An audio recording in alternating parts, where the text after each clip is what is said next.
Nous allons ce matin méditer sur une parole du Seigneur Jésus qu'il s'agit de pénétrer parce que nous le voyons bien, elle est profonde. C'est dans l'Évangile de Jean, chapitre 8 et au verset 12. Chapitre 8 de Jean, verset 12.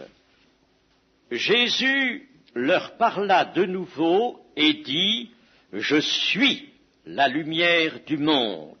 Celui qui me suit ne marchera pas dans les ténèbres, mais il aura la lumière de la vie. » Amen.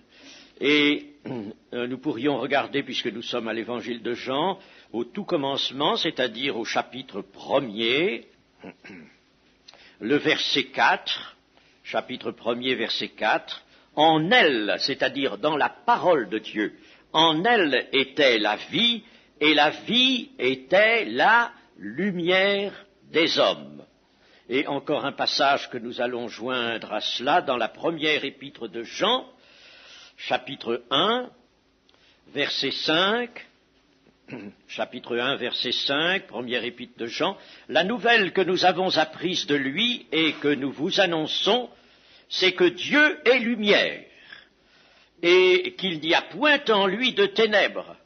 Si nous disons que nous sommes en communion avec lui et que nous marchions dans les ténèbres, nous mentons et nous ne pratiquons pas la vérité. Mais si nous marchons dans la lumière, comme il est lui-même dans la lumière, nous sommes mutuellement en communion et le sang de Jésus, son Fils, nous purifie de tout péché. » Amen. Voyez que le grand problème, là, ici, nous est présenté comme étant celui de marcher dans la lumière, ou de marcher à la lumière du Seigneur, de le suivre. Celui qui me suit ne marchera pas dans les ténèbres, mais il aura la lumière de la vie. Si bien que Dieu et son Fils Jésus, notre Seigneur Jésus-Christ, sont ensemble lumière. Cela va de soi, Christ partage avec le Père la nature divine, il est Dieu avec le Père. Le Père n'est pas lui-même, on ne peut pas dire que le Père est Dieu, on peut le dire, mais il est Dieu avec son Fils, et le Fils est Dieu avec le Père. Et le Père et le Fils ont un esprit qu'ils envoient partout, absolument partout, et qui maintenant accomplit la volonté de Dieu, communique ce qui est de l'œuvre de Christ, si bien qu'il y a, comme on le dit sous le vocable de Trinité, il y a un Dieu qui est Père, Fils et Saint-Esprit. Donc, Dieu et le Christ sont ensemble lumière. Mais qu'est-ce que cela signifie? Est-ce qu'il faut penser qu'il s'agit là d'une manière de nous parler de l'intelligence, intelligence parfaite et souveraine, sans aucun mélange d'imperfection? S'agit-il de voir dans cette expression « je suis la lumière du monde » le Dieu dans sa sainteté, le Dieu trois fois saint? Certes, ce que nous venons de dire est vrai, mais le terme lumière signifie autre chose. Ce terme est employé non pas pour recouvrir d'autres termes, mais il signifie autre chose. Que signifie-t-il? Eh bien, la lumière rayonne, elle éclaire autour de son point d'émergence, et la lumière provient donc d'une source. C'est bien ce que les déclarations nous laissent penser. Jésus est source de lumière, et il faut le suivre pour marcher dans la lumière. Nous avons donc dans les déclarations du Seigneur cet aperçu que le Seigneur s'entoure d'une lumière, mais que si nous ne le suivons pas, si nous laissons une distance s'établir entre lui et nous, alors lui, il va continuer à progresser, à marcher et emporter sa lumière, et nous allons nous trouver dans les ténèbres. Il faut donc suivre la source pour rester dans la lumière et marcher dans la lumière qui est celle de la vie. Donc la lumière rayonne. Ainsi est Dieu, ainsi est Christ, qui font l'un et l'autre rayonner l'amour parfait, et l'amour parfait est porteur de vérité et de vie. L'homme a été conçu et créé pour vivre dans le rayonnement de la lumière de Dieu. L'homme est une créature magnifique. Le psaume 139 affirme, et à cela nous acquiesçons, affirme que l'homme est une créature merveilleuse. Il est l'œuvre de Dieu, que ce soit le corps, que ce soit l'âme, l'esprit, l'ensemble, notre être tout entier, comme Paul l'appelle, c'est là une créature merveilleuse. Mais cette créature ne peut pas vivre de la vie qui lui est destinée, ne peut pas vivre dans l'isolement, ne peut pas vivre dans la séparation d'avec Dieu, ne peut pas vivre, autrement dit, dans l'autonomie. Et c'est maintenant précisément ce que, avec un acharnement terrible, effroyable, les hommes veulent faire, vivre dans l'autonomie. Le matérialisme, l'athéisme sont des positions qui conduisent l'homme, ou qui manifestent, si vous voulez, cette volonté, cet acharnement de l'homme de vivre dans l'autonomie. Il ne veut pas dépendre d'un Dieu, il ne veut pas être assujetti à un Dieu, il veut être libre, il veut, autrement dit, être lui-même son Dieu. Et cela est impossible. L'être humain, la nature humaine n'est pas créée pour cela. Alors, la Bible nous dit, vous étiez morts par vos offenses. Dans la séparation de Dieu, on est mort. Et le Seigneur Jésus a dit à quelqu'un qui voulait le suivre, mais auparavant aller à l'enterrement de son père, il lui a dit, laisse les morts enterrer leurs morts. Toi, viens et suis-moi.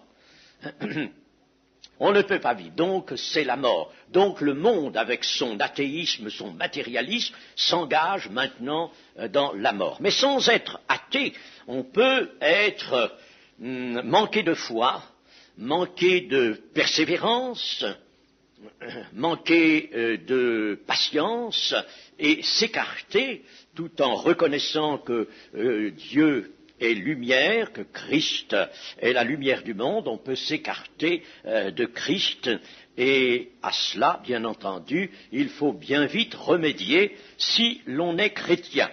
Donc pour l'homme, la lumière qui vient de Christ est ce qu'on pourrait appeler un environnement normal qui correspond à la nature de Dieu, de l'homme, un environnement normal et vital.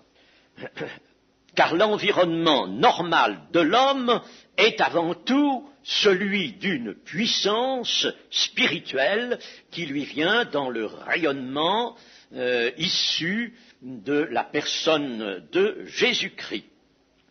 L'Ancien Testament le savait cela, et là encore nous découvrons la grande harmonie des Écritures. L'Ancien Testament déclare en effet que pour vivre, l'homme a besoin de la lumière que projette autour d'elle la personne de Dieu ou la personne du Messie. Dans l'Ancien Testament, vous savez, ce nom, Yahvé, désigne Dieu, mais désigne aussi le Messie. Alors, nous allons voir quelques textes. D'abord, dans le psaume 4,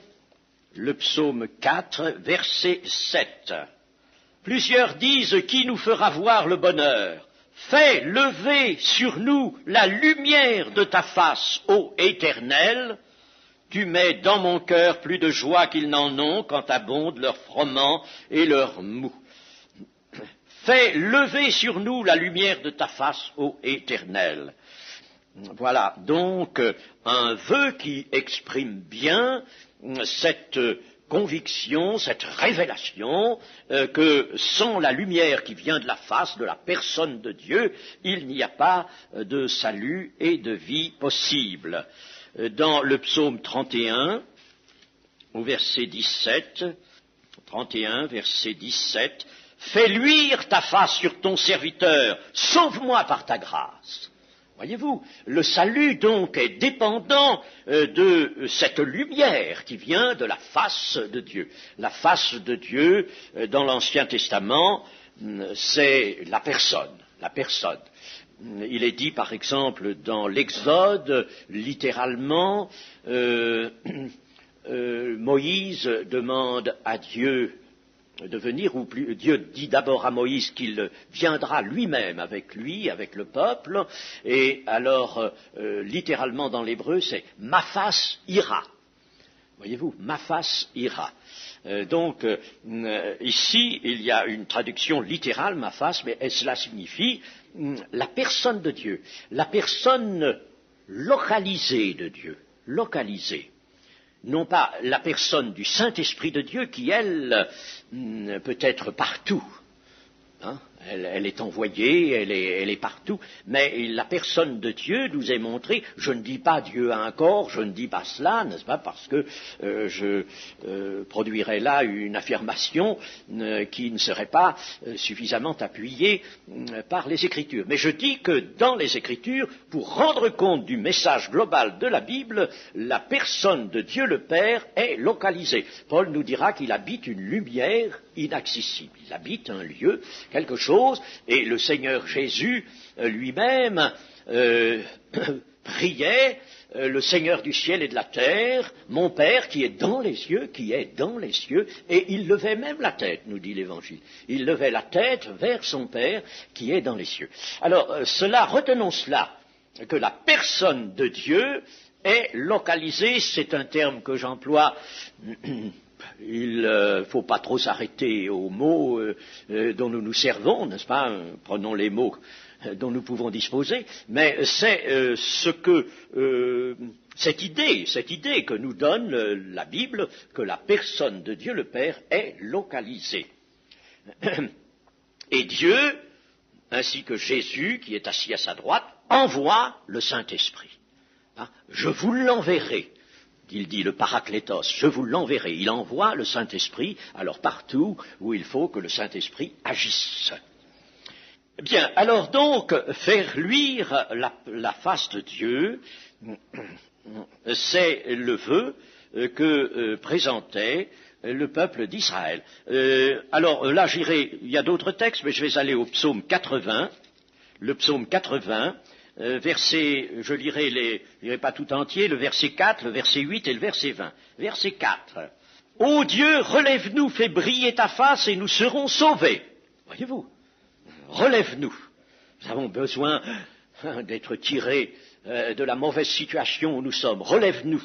Fais briller ta face et nous serons sauvés. Donc, voyez, quelle était cette connaissance que possédait le psalmiste, c'est que le salut dépendait de cette lumière provenant de la face de Dieu. Et alors, dans le même psaume, au verset 8, « Dieu des armées, relève-nous, fais briller ta face et nous serons sauvés. » Et au verset 20, le dernier verset, « Éternel des armées, relève-nous, fais briller ta face et nous serons sauvés. » Alors croyez-vous que Dieu ait répondu à cette prière? C'est une prière du psalmiste, une prière qui est devenue parole de Dieu.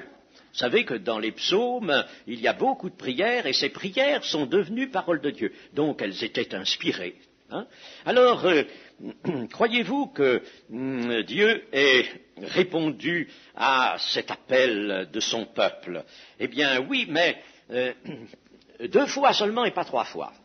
Là, ici, dans le psaume, ce n'est pas pour rien que la prière, et cette prière est triple. 3 fois, ce désir est exprimé, ce vœu est exprimé, fais briller ta face et nous serons sauvés. Eh bien, le Seigneur a fait briller sa face 2 fois. Il en manque une. Il en manque une. Il a fait briller sa face, en effet, d'abord sur le Sinaï. Ah, sur le Sinaï. Ah oui, il a fait vraiment, alors là, briller sa face, au point que Moïse, qui est resté 40 jours et 40 nuits, là, à 2 reprises, devant le Seigneur, quand il est redescendu, sa face luisait. Sa figure était lumineuse, il a été obligé, même elle était lumineuse quand il sortait du tabernacle, de la tente d'assignation. Il sortait de la tente d'assignation, il était obligé de mettre un voile parce que c'était difficilement supportable pour les autres. Ça engendrait en eux une crainte, une peur, alors Moïse se couvrait la face. Donc, sur le Sinaï, il est vrai que Dieu a fait magnifiquement briller sa face, il a donné à son peuple la loi, ce qui était déjà une marche vers le salut, car donner la loi au peuple pour qu'il soit maintenu, pour qu'il soit gardé, c'était bien manifester déjà un amour envers le peuple et le désir de le conserver, donc de le sauver. Le don de la loi est donc un acte de salut de la part de Dieu. Et la seconde fois, quand le Seigneur a-t-il fait briller sa face la seconde fois? Eh bien, nous lirons dans le prophète Ésaïe. Le prophète Ésaïe au chapitre 9, verset 1er. Chapitre 9, verset 1er. Le peuple qui marchait dans les ténèbres voit une grande lumière. Sur ceux qui habitaient le pays de l'ombre de la mort, une lumière resplendit. Tu rends le peuple nombreux, tu lui accordes de grandes joies. Il se réjouit devant toi comme on se réjouit à la moisson. Donc, le peuple qui marchait dans les ténèbres voit une grande lumière. Et cette lumière, nous la retrouvons mentionnée dans l'évangile de Luc, d'abord au chapitre 1er, verset 76, chapitre 1er, verset 76, « Et toi, petit enfant », il s'agit là de Jean-Baptiste, « tu seras appelé prophète du Très-Haut, car tu marcheras devant la face du Seigneur pour préparer ses voies, afin de donner à son peuple la connaissance du salut par le pardon de ses péchés, grâce aux entrailles de la miséricorde de notre Dieu, en vertu de laquelle le soleil levant nous a visités d'en haut, pour éclairer ceux qui sont assis dans les ténèbres et dans l'ombre de la mort, pour diriger nos pas dans le chemin de la paix. » Et toujours dans Luc, chapitre 2, verset 30, « Car mes yeux ont vu ton salut, salut que tu as préparé devant tous les peuples, lumière pour éclairer les nations et gloire d'Israël, ton peuple. » Ainsi, vous le voyez, là, la venue du Seigneur Jésus sur la terre, l'entrée dans son ministère a été une réponse à cette prière du peuple d'Israël, fais briller sur nous ta face et nous serons sauvés. Toute vie, tout bonheur, tout bien. La troisième fois, oui. Qu'est-ce que ça va être? J'ai oublié de vous le dire. J'allais oublier de vous le dire. Quand le Seigneur va-t-il faire briller pour une troisième fois, puisque dans le psaume 80, nous avons vu qu'il y avait 3 fois cette prière, et ce n'est pas pour rien, ce n'est pas par hasard, la prière est composée par inspiration. Alors la troisième fois, mais c'est quand Christ reviendra dans la gloire de Dieu, et la gloire c'est un grand phénomène lumineux. Il reviendra dans la lumière, et les peuples qui seront là encore sur la terre seront dans l'effroi. tout œil le verra. Et le chapitre 2 d'Ésaïe nous montre que les hommes seront dans la crainte, ils sentiront ce moment arriver et ils seront dans la crainte, ils iront se cacher dans les trous de la terre, dans les cavernes, les hommes qui resteront sur la terre, parce qu'ils auront peur de cette gloire qui est sur le point de venir sur la terre. Donc ce sera la troisième fois, la troisième et dernière, parce que alors là, le salut sera accompli. Le salut sera tout à fait accompli. Il fallait donc trois choses. Il fallait le Sinaï, il fallait la venue de Jésus sur la terre, et il faut l'entrée dans le règne. Fais briller sur nous ta face 3 fois, et nous serons sauvés. Il n'y a aucune autre source de lumière que Dieu. Donc, que le Christ, qui est le soleil levant, comme l'a prophétisé le père de Jean-Baptiste. Le soleil ne peut être approché, ni même vu de près. Vous êtes bien d'accord là-dessus, mais il envoie son rayonnement, il envoie sa lumière vers les hommes pour les faire vivre. Donc, quand Zacharie, le père de Jean-Baptiste, nous dit que le soleil levant nous a visités d'en haut, eh bien, c'est sa lumière, évidemment, qui est venue. C'est pas le globe lui-même, parce que alors là, nous n'aurions pas résisté bien longtemps. Et il y a une comparaison qui peut être très valable, qui peut être faite, justement, entre le Père, le Fils, d'une part, et le soleil et son rayonnement, d'autre part. Le globe, en somme, est toujours à sa place. Il faut qu'il soit là. Oh, Seigneur, laisse-le à sa place. Ne lui permets pas de s'en aller, parce que sans ça, notre pauvre petite terre, ce pauvre petit caillou sur lequel nous sommes placés, que ferait-il ? Il tomberait dans le vide, dans le néant, dans la désintégration. Alors, nous avons besoin de ce soleil qui nous tient là. Nous parcourons un orbite autour du soleil. Nous avons bien besoin de lui, et nous avons besoin, naturellement, de sa lumière et de sa chaleur. De sa lumière et de sa chaleur. Alors, le soleil, nous pouvons le comparer à Dieu le Père. Il est toujours à sa place, vous voyez. Dieu ne quitte pas sa place, lui. Dieu le Père, parce que c'est lui, c'est de lui que proviennent toutes mes sources, toutes mes sources sont en toi, dit le psalmiste. Et nous avons besoin qu'il soit là, il est le souverain, source de vie, source d'amour, il est le souverain.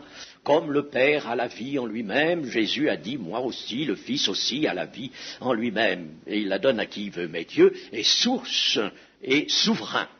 Et puis, Dieu envoie son Fils, c'est-à-dire, en somme, si nous voulons bien, le rayonnement de sa gloire. Il l'envoie sur la terre. Alors, la parole de Dieu, en elle, était la lumière de la vie. Et cette lumière qui nous vient de Dieu, et que nous appelons aussi parole de Dieu, puisque en elle, dans la parole de Dieu, était la lumière, et la lumière était la vie des hommes. Alors, le Seigneur Jésus vient, il est le rayonnement, il nous apporte la douceur de cette lumière et de la chaleur dont nous avons besoin pour vivre, de même que nos corps vivent grâce au rayonnement solaire. De même, nos esprits, nos âmes vivent dans le rayonnement de la lumière de Dieu. Et plus tard, chers amis, la lumière physique, qui nous sert aujourd'hui plutôt de comparaison, la lumière physique et la lumière d'ordre spirituel, cette lumière qui est la lumière de la vie, seront confondues dans la nouvelle terre. Dieu sera lui-même sa lumière. Il n'y aura pas de soleil, il n'y aura pas de lune, on n'a pas besoin de soleil, on n'a pas besoin de lune. Dieu éclairera dans tous les sens. Il éclairera physiquement et spirituellement, si je puis m'exprimer ainsi, c'est-à-dire qu'en somme, il n'y aura qu'une seule lumière. On ne fera pas la distinction entre ce qui est physique et ce qui est spirituel. Si nous le faisons maintenant, c'est parce que nous sommes dans un temps de relativité. Tout est relatif. Et puis nous sommes sur la terre du péché, où toutes choses ont été faussées. Mais lorsque nous serons dans le cadre de la nouvelle terre, cadre de la vie parfaite, là où sera le séjour éternel, eh bien, les choses physiques et les choses spirituelles seront une seule et même réalité. Le Seigneur nous dit que celui qui me suit ne marchera pas dans les ténèbres. Alors, on peut imiter Dieu comme nous le dit Paul dans les Éphésiens. Il nous dit soyez les imitateurs, c'est au chapitre 5, devenez donc, vous voyez, devenez. Au cours de la vie chrétienne, il faut devenir. Il y a donc une progression. Devenez les imitateurs de Dieu comme des enfants bien-aimés et marchez dans l'amour à l'exemple de Christ qui nous a aimés. Alors, on peut devenir les imitateurs de Dieu, mais on ne peut suivre que Jésus-Christ, qui nous a été envoyé et qui a été homme marchant sur cette terre, qui a épousé notre nature et rentré dans la solidarité humaine de l'humanité, et qui est toujours homme, mais maintenant l'homme nouveau, passé par la mort, la résurrection et glorifié auprès de Dieu. Mais attention, nous sommes assis, nous aussi, là-haut. Nous sommes assis, l'apôtre Paul nous le dit, nous avons été ressuscités avec lui et enlevés avec lui. Vous voyez, il y a une réalité qui n'a pas pris encore toute ça, qui n'a pas encore été pleinement manifestée, mais il y a une réalité spirituelle qui veut que nous soyons là où est le Christ maintenant. Alors, qu'est-ce qu'implique pratiquement il faut être pratique, n'est-ce pas? Bien sûr, suivre Jésus, marcher comme il a marché, le suivre, et il a beaucoup insisté sur ce terme, suivez-moi, que celui qui veut venir après moi renonce à lui-même, qu'il se charge de sa croix chaque jour, et qu'il me suive. Alors, suivre Jésus, oui, quand il était sur la terre, c'est ce que faisaient les disciples, les apôtres, avec leurs jambes. Mais nous aussi, nous avons besoin de nos jambes, mais nous ne voyons pas Jésus selon la chair, nous ne le connaissons pas selon la chair, nous le connaissons comme le Seigneur l'Esprit. Alors, comment pratiquement suivre Jésus? Eh bien, cela implique 4 choses que voici. La première, c'est une séparation. Il faut une séparation, être séparé de la vaine manière de vivre, être séparé du péché, séparé du monde avec ses motivations. Je ne dis pas séparé physiquement du monde, parce que nous sommes là, au contraire, pour lui annoncer la bonne nouvelle. Mais séparé de ses motivations, de ses aspirations, nous ne partageons rien de l'esprit du monde. N'est-ce pas? C'est là que se situe la séparation d'avec le monde. Donc, séparation d'avec ses motivations, séparation aussi des liens qui retiendraient la marche. Il y a dans notre vie des liens qui sont susceptibles de retenir notre marche et nous ne pouvons pas suivre Jésus si ces liens sont là. Et le Seigneur les a situés dans une seule recommandation, renoncer à soi-même. Alors là, si on étudiait le renoncement à soi, on verrait que là prennent place toutes sortes de liens possibles et qu'il faut absolument rompre. Hein. Quelqu'un me disait ici, il n'y a pas longtemps, au Coteau, me disait qu'il savait bien qu'il y avait encore certaines propensions à commettre certaines fautes, certains péchés, que jusque-là, il n'était pas arrivé à dominer cela, c'était son mot, à dominer cela. Eh bien, ça constitue un lien et ça empêche cela de suivre le Seigneur Jésus. Il est évident que si vous avez un toutou, un chien qui est au bout d'une chaîne, n'est-ce pas, que vous alliez vous promener, que vous disiez « viens, suis-moi », il ira au bout de sa chaîne et puis il ne pourra pas aller plus loin. Hein. Alors il faut que nous soyons donc déliés. Il y a donc une séparation et une libération, c'est la première condition pour pouvoir suivre Jésus pratiquement. Deuxième nécessité, c'est de participer à sa vie. Participer à sa vie. Partager sa vie. Et pour cela, il faut partager aussi ses souffrances. Ah ça, l'Écriture nous le dit. Lorsqu'il y en a, nous ne les inventons pas, bien sûr, il faut être dans la communion de ces souffrances. Voyons un texte à ce sujet. Philippiens 3, 10. Afin de connaître Christ, c'est-à-dire d'être en communion avec lui, et la puissance de sa résurrection, et la communion de ses souffrances, en devenant conforme à lui dans sa mort, pour parvenir, si je puis, à la résurrection d'entre les morts. J'aurais dû lire évidemment un peu au-dessus, verset 9, et d'être trouvé en lui, non avec ma justice, celle qui vient de la loi, mais celle qui s'obtient par la foi en Christ, la justice qui vient de Dieu par la foi, afin de connaître Christ et la puissance de sa résurrection et la communion de ses souffrances. Cela peut se placer aussi dans cette seconde recommandation de Jésus, porter sa croix, que celui qui veut venir après moi renonce à lui-même, qu'il porte sa croix et qu'il me suive. Alors, s'il renonce à lui-même, s'il porte sa croix, il pourra me suivre. Mais si il ne veut pas porter sa croix, il ne pourra pas suivre le Seigneur Jésus. Alors, il faut, avec assurance, avec confiance, dire Seigneur, je désire porter ma croix, montre-moi quelle est ma croix. Et le Seigneur vous montrera si vous êtes bien décidé à porter votre croix. En somme, le chrétien fidèle est un pécheur repenti, pardonné, régénéré, porteur de croix. Voilà ce qu'il est, le chrétien. Troisième condition pour suivre Jésus, avoir avec lui une même destination. Il est évident que si Jésus va vers une certaine destination et que nous entendions aller vers une destination un peu différente, qui n'est pas située au même endroit, eh bien, nous ne pourrons pas le suivre. Et cela se traduit par une recommandation de l'apôtre Paul dans Romains 8 et verset 17. Or, si nous sommes enfants, nous sommes aussi héritiers, héritiers de Dieu et co-héritiers de Christ, si toutefois nous souffrons avec lui afin d'être glorifiés avec lui.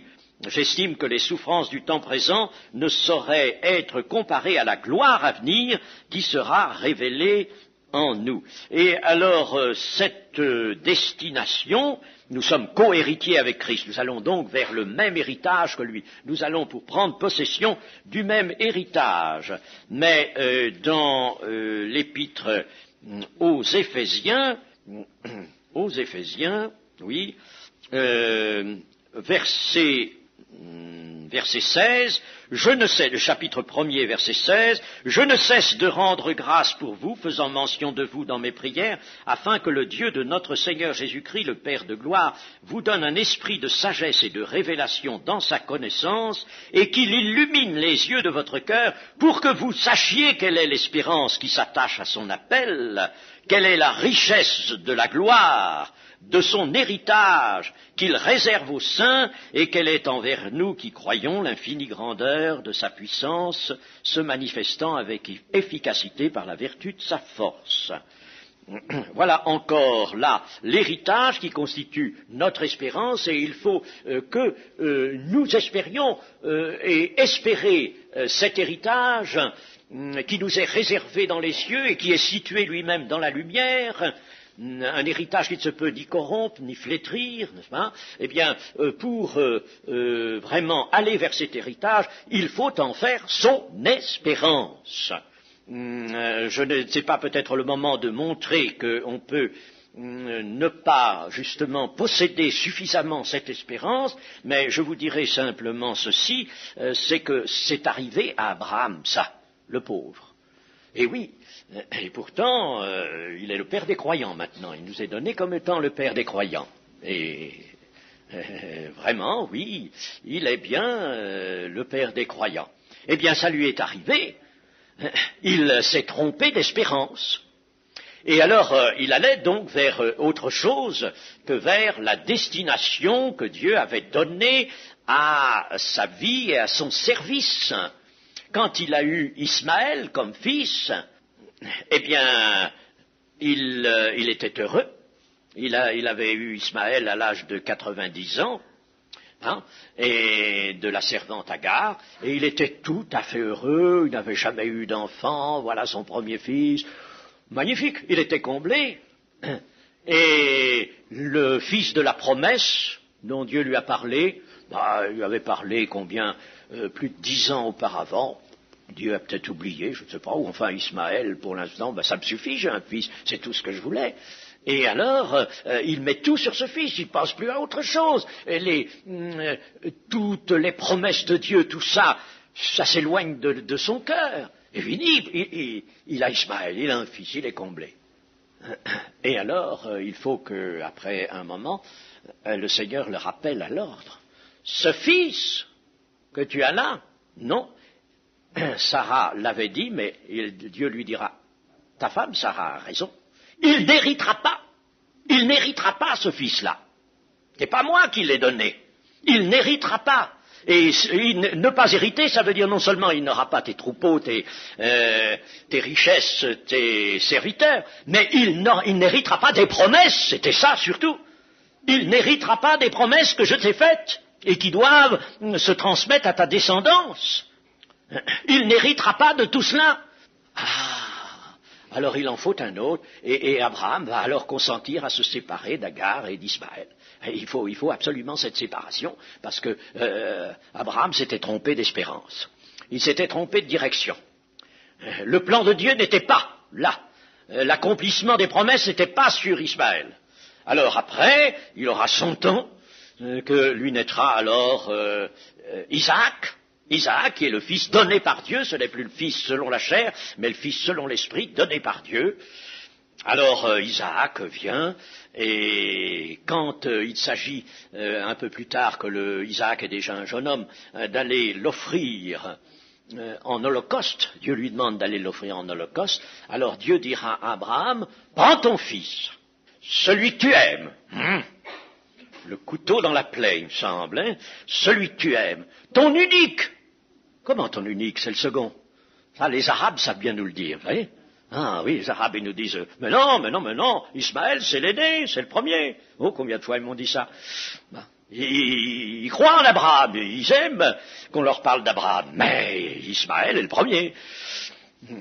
Alors pourquoi vous mettez-vous Isaac? Vous faites d'Isaac le fils aîné, le fils. Parce que Dieu a dit ton unique. Dieu n'envoyait pas d'autre. C'est par là que passe le plan de Dieu. Et c'est par là que l'espérance d'Abraham devait se diriger. Et nous, attention, nous n'avons pas à espérer seulement des choses sur la terre. Si nous avons été sauvés simplement pour un petit bonheur de la terre, nous sommes les plus malheureux des hommes. C'est Paul qui le dit. Nous avons été sauvés pour espérer. Il ne faut pas perdre de vue l'espérance. C'est la direction qui nous est donnée. Pour suivre Jésus, il faut donc être aussi messianique, si je puis m'exprimer ainsi, que l'était le Seigneur Jésus lui-même, qui nous dit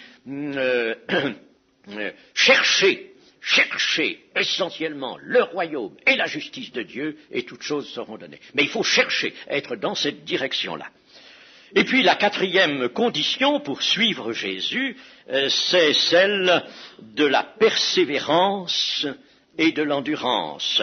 Que dirait-on d'un marcheur qui suivrait un maître, supposons, ou un guide, mais qui s'arrêterait en cours de route en disant « Oh, je suis là, ça me fatigue, je ne veux pas continuer », il s'arrêterait. Alors, il n'irait pas, lui non plus, à la destination, même s'il avait pris la bonne direction, même si jusque-là, il avait bien suivi le guide. Il ne pourrait pas aller à destination. Nous avons dans la seconde épître à Timothée, chapitre 2, verset 11, 11 à 13, cette parole, oui, 11, cette parole est certaine, si nous sommes morts avec lui, nous vivrons aussi avec lui. Si nous persévérons, nous régnerons aussi avec lui. Si nous le renions, lui aussi nous reniera. Si nous sommes infidèles, il demeure, lui, fidèle, car il ne peut se renier lui-même. Alors vous voyez, il faut persévérer pour régner. C'est tellement logique, ça. Si nous n'allons pas jusqu'au bout, nous n'entrerons pas, évidemment, dans le royaume de Dieu. Alors voilà les 4 conditions pour suivre pratiquement Jésus. Alors là, nous sommes bien dans l'ordre pratique des choses. Une séparation. Deuxièmement, une participation à la vie de Christ, à ses souffrances. Troisièmement, une seule et même destination, le royaume de Dieu. Authentiquement le royaume de Dieu et pas autre chose. Vous avez dans certaines fractions du christianisme, on espère autre chose que le royaume de Dieu. Et chers amis, laissez-moi vous le dire sans aucun parti pris, ni sans vouloir faire de polémique, c'est que dans le catholicisme tout entier, l'espérance du royaume de Dieu a complètement disparu. Elle a complètement disparu. Dans la liturgie, il y a bien le retour du Seigneur Jésus pour le règne, il y a bien la résurrection, mais dans la théologie catholique, j'en sais quelque chose, j'ai des livres catholiques, je reçois des éditions du CERF, certains ouvrages, je les consulte, il n'y a plus l'espérance du royaume. Le royaume s'est transformé, on en parle un peu, mais il est simplement la situation du moment qui va se transformer, l'Église catholique se voyant, elle, devenir sur cette terre même le royaume. C'est-à-dire qu'il y a en somme une destination qui est toute différente, avec des termes analogues, toute différente de la véritable destination qui nous est donnée par la révélation de Dieu. Et la 4e condition pour suivre Jésus, pratiquement, c'est celle de la persévérance et de l'endurance. Celui qui me suit ne marchera pas dans les ténèbres, mais il aura la lumière de la vie. Il marchera donc hors des ténèbres, c'est-à-dire quoi? Hors du monde de l'ignorance, du péché et de la mort. La vie a besoin de lumière, c'est son environnement nécessaire, son environnement énergétique. Il y a une énergie spirituelle, c'est son environnement énergétique, la lumière. Et elle ne peut être vécue que comme celui qui dispense cette lumière et par lui. Le seul mobile de la marche, c'est donc de suivre Jésus. S'arrêter, c'est ne plus suivre, c'est donc sortir de la lumière. Alors, voyez que l'impératif ici que nous présente le Seigneur Jésus, c'est de le suivre, puis si nous ne le suivons pas, nous marchons dans les ténèbres. Et si nous marchons dans les ténèbres, nous avons lu dans la première épître de Jean, le sang de Christ ne nous purifie pas. Le sang de Christ nous purifie de tout péché si nous sommes résolus à marcher avec persévérance dans la lumière, c'est-à-dire en suivant Jésus. Autrement, le sang de Jésus ne nous purifie pas. Attention, il est en second, lui. C'est une proposition corollaire. Si vous marchez à la lumière, alors vous êtes en communion. Et à ce moment-là, le sang de Christ vous purifie de tout péché. Mais souvent, nous avons la mauvaise habitude de dire, j'ai ceci, cela, des défauts, je tombe souvent, je m'égare, je commets des péchés, j'en suis désolé, mais le sang de Christ me purifie de tout péché. Commencez par vous mettre dans la bonne direction, commencez par suivre Jésus et vous direz, alors le sang de Christ me purifie de tout péché. Mais si vous ne revenez pas dans le sillage du Christ, ne dites pas le sang de Christ me purifie. Le sang de Christ ne va pas vous purifier si vous êtes encore dans les ténèbres. Ça ne servirait à rien. C'est comme si on donnait un bain à quelqu'un qui est dans la boue. Ça ne lui donnerait absolument rien. Je voudrais vous donner un exemple de la marche dans la lumière. Un exemple, évidemment, marcher dans la lumière de Christ, malgré les conditions d'ordre pratique que je viens d'étudier avec vous maintenant, marcher dans la lumière, ça a quand même quelque chose de très spirituel, quelque chose en somme de très éloigné des moyens de conception humains. Vous voyez, il nous est difficile, mais il faut laisser précisément l'Esprit de Dieu nous montrer la réalité de cette invitation à marcher dans la lumière. Alors, je vais vous prendre un exemple de marche dans la lumière, un exemple, je ne le prends pas parmi les hommes, je le prends parmi les astres, ou parmi les corps célestes. Vous voyez à peu près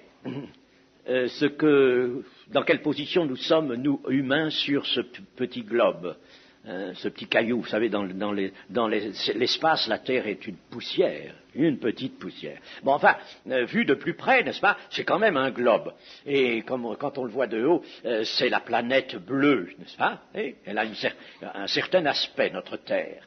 Alors, vous avez vu des photographies de la Terre vues d'en haut, n'est-ce pas, vues d'un satellite. Vous avez vu ça? Elle est la planète bleue, on l'appelle.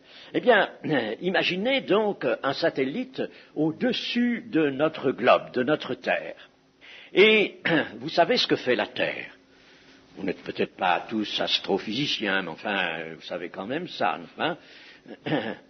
Alors, notre Terre, elle tourne sur elle-même, hein? Elle tourne comme une toupie. Et puis en même temps, elle avance sur l'écliptique, elle avance sur son orbite. Hein, elle avance. Donc, elle fait en somme, elle décrit en somme une vie sans fin. Bon, elle tourne sur elle-même. En 24 heures, elle a fait le tour. Bien. Alors, si sur ce globe, tenez, voilà, je l'ai ici bien représenté, justement, devant moi. Alors, ce globe tourne, n'est-ce pas? Bon, sur lui-même, puis il avance sur son orbite. Alors, supposez que l'on mette un satellite sur la Terre, il y en a des quantités. Actuellement, vous savez, il y a toute une quincaillerie au-dessus de notre tête. Hein. Il y en a des choses, des quantités de choses. Bon, alors, imaginons un de ces satellites sur la Terre, et que ce satellite, on lui ait donné une vitesse angulaire compensant très exactement la vitesse angulaire de la Terre qui tourne sur elle-même, c'est-à-dire une vitesse angulaire de sens contraire. Alors, notre satellite, par exemple, lui, la Terre tourne comme ça, et notre satellite va tourner comme ça, et à la même vitesse angulaire. Hein, voilà. Alors, que va-t-il se passer? Que va-t-il se passer? Eh bien, lui, il ne va pas être entraîné en dessous, n'est-ce pas, dans la nuit, dans le côté opposé au Soleil. Il va rester, lui, en vue du Soleil. Et il va être là toujours dans la lumière du Soleil. Il va être éclairé constamment, ce satellite. Voyez-vous? Alors, je ne vous propose pas de vous mettre en satellite sur la Terre. Je ne vous propose pas non plus d'acquérir une vitesse angulaire égale et de sens contraire à celle de la Terre, mais c'est là un exemple, n'est-ce pas, qui nous montre qu'un corps peut rester constamment éclairé par le Soleil. Eh bien, il faut que ce soit notre cas. Il ne faut pas que nous soyons entraînés du côté des ténèbres, du côté de l'ombre, hein, en tournant avec le globe, autrement dit, en tournant avec la Terre, hein, avec le monde. Il ne faut pas que nous soyons entraînés du côté sombre, du côté où la lumière ne peut pas parvenir. Il faut que nous restions là, bien exposés à la lumière du Seigneur. Parce que le Seigneur Jésus nous dit de le suivre. Et en effet, il est impossible d'emporter la lumière avec soi, dans ses poches, n'est-ce pas? Dire, tiens, je suis allé à Christ, là j'ai reçu la pleine lumière de Christ, ça va bien maintenant, je vais aller à ma fantaisie, là où je veux, je vais faire ce que je veux, ou je vais faire ce que j'ai dans la tête, j'ai un tas de projets, je vais m'orienter comme il va me plaire, n'est-ce pas? Alors nous nous éloignerions de Christ, nous ne serions plus dans son sillage, nous ne le suivrions plus, et nous aurions peut-être l'illusion de pouvoir rester dans la lumière, d'emporter la lumière avec nous, et ce serait une illusion, nous marcherions dans les ténèbres. Celui qui me suit ne marchera pas dans les ténèbres, mais il aura la lumière de la vie, mais celui qui ne me suit pas sera nécessairement dans les ténèbres. On ne peut pas emporter la lumière avec soi. Pour la conserver, il faut rester en vue du Christ, et par conséquent, le suivre. Vous savez, dans ce cheminement du Seigneur vers Jérusalem, à un certain moment, la petite compagnie des disciples revenait vers Jérusalem en passant par Jéricho. Et alors en arrivant près de Jérusalem, le Seigneur dit à deux de ses disciples, tenez, voyez, là-bas, il y a un village qui s'appelle Béthanie, vous allez vous y rendre, je vous attends là, rendez-vous à ce village, et puis vous verrez le chemin tourne, le contour du chemin, vous verrez un petit anon qui est attaché là, vous le détacherez et vous me l'apporterez. Si on vous dit quelque chose, si les gens du village vous demandent des explications, vous direz simplement ceci, le Seigneur en a besoin. C'est tout. Et puis vous m'apporterez cet anon. Bien. Mais c'est une petite commission, pas bien méchante, pas bien difficile. Si on vous demandait ça maintenant, vous seriez tous dévoués pour le faire. Hein? Je vous vois tous partis à Béthanie, là, et détacher l'anneau. Hein? C'est pas difficile, c'était facile à faire, très facile. Mais pourquoi n'y a-t-il eu que 2 disciples qui aient reçu cette demande du Seigneur, cette petite mission à accomplir? Parce qu'ils étaient près de lui. Et que les autres s'amusaient à regarder les bords du chemin, les fleurettes peut-être, ou s'attardaient un peu à quelque distance du Seigneur, tandis que ces 2-là étaient près. Et au moment, ils étaient près du Seigneur, au moment où le Seigneur a besoin de disciples, il prend ceux qui sont là. Et ce sont ceux-là qui ont le bonheur de participer à l'œuvre. Même pour aller détacher un anon, c'est participer à l'œuvre grandiose de Dieu, car cet anon, il a permis d'accomplir une grande prophétie et de manifester la destination du Christ en tant que roi. C'est la royauté du Christ qui va être officiellement signifiée par cette entrée à Jérusalem sur un anon, le petit d'une ânesse. Voilà donc, vous voyez, la nécessité d'être près du Christ, de le suivre constamment, et si nous prenons cette autre parole que nous a dite le Seigneur, vous êtes la lumière du monde, comment voudriez-vous que nous soyons la lumière du monde si nous étions dans les ténèbres, hein? Alors nous serions les ténèbres du monde, nous serions ténèbres comme le monde. Pour vérifier cette parole du Christ, vous êtes la lumière du monde, il faut que nous soyons près de lui, que nous recevions sa lumière, soyons toujours dans sa lumière, et pour cela que nous le suivions. Le Seigneur le désire et vous le permettra, mais désirez-le vous-même, de tout votre cœur. Vous savez ce que le Seigneur nous dit, il faut que nous le désirions et nous en faisions un objet d'aspiration, de prière. Amen. Ô Seigneur notre Dieu, notre Père, oui Seigneur, tu es la lumière du monde, la lumière venue parmi les hommes, que ta mission était de délivrer et de sauver. Ô Seigneur notre Dieu, combien cette recommandation de te suivre et de marcher à ta lumière nous est précieuse ce matin. Nous voulons la remémorer, nous voulons qu'elle soit dans nos cœurs comme quelque chose de tout nouveau, Seigneur, car nous avons mieux à faire que nous n'avons fait. Nous avons, Seigneur, à te suivre de plus près que nous ne l'avons fait jusqu'ici. Oh Seigneur, c'est un engagement que tu désires de nos cœurs ce matin, et nous voulons te l'apporter dans la foi, dans la confiance, au nom de Jésus. Amen.